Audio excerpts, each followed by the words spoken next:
Dostlar bugün Kamboçya'da 10 günüm ve size gününe neçe dolar soğuyan onu göstereceğim.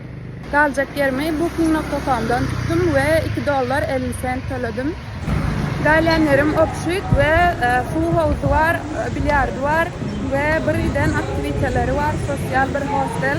Yemin şeklinde hariyen yerim Galen hostelimden 7-8 minutlık yürümek uzakluğuna.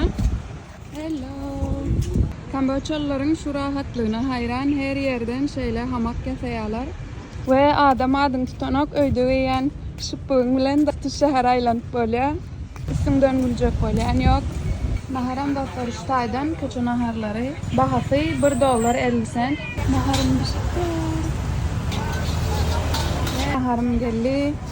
Alşamada şunu sargadım. Al gidecek. Gel gitmene yaltaryan. Bunu adına söyledim. Naharı $3 aldık. Ondan sonra yanına da bir içecek bir daha da almak istedim. Hayısı go dedim satacağız. Şul go dedi. On bahasam $1.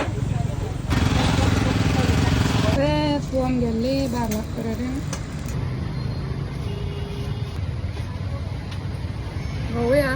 Go vardım. İlk köşkte var. Ben avkadan birinci evet. İlk gören yerine avkadı ilk görmedim benim. Onun için köşke liyana go oturmaya. Naharımıza mallık yönü. Yaman az görünüyor ya. Yankı allan alt göremeli. Kelim köplenç. Sebebi ilk köşk saatler barlak veriyor. Nehir kago mukadir. Köçü naharları yolun uğruna. Bu içki yaman go eken. Avukada öyle mangon karıştırıp üvedü. Yani başta bir hilrak geliyor ona go gördüm. Bıra şunu bıram böyle ki kokonatın suyunu öğren kokonat birinci numar. Hello.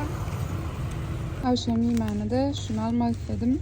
Bahası 55 cent. Ve çöre alyan 60 cent'e. 60 cent'e de meskalyan. Bulalan zatlarım $1.50. Bugün bundan sonra başka pul savmanı ip düşünen. Yani cemi bugün soğan pulum $8.27 dolar. Nehirde kan soğudum mu, az soğudum mu, düşüncelerinizi yazsanız beğenirdim. Ve o pulüyle nedik diyenlere yankı $8 30 güne köpöldüğünde $250 da atölye. Yol kireye zaten autostop bilen gittiğim için berem yok. Ondan sonra dinağında giriş yerlere, dağıtlara veriyen ya da günlük motorda tutan onlara veriyen yani 300'ü 400'ü geçmeye ayda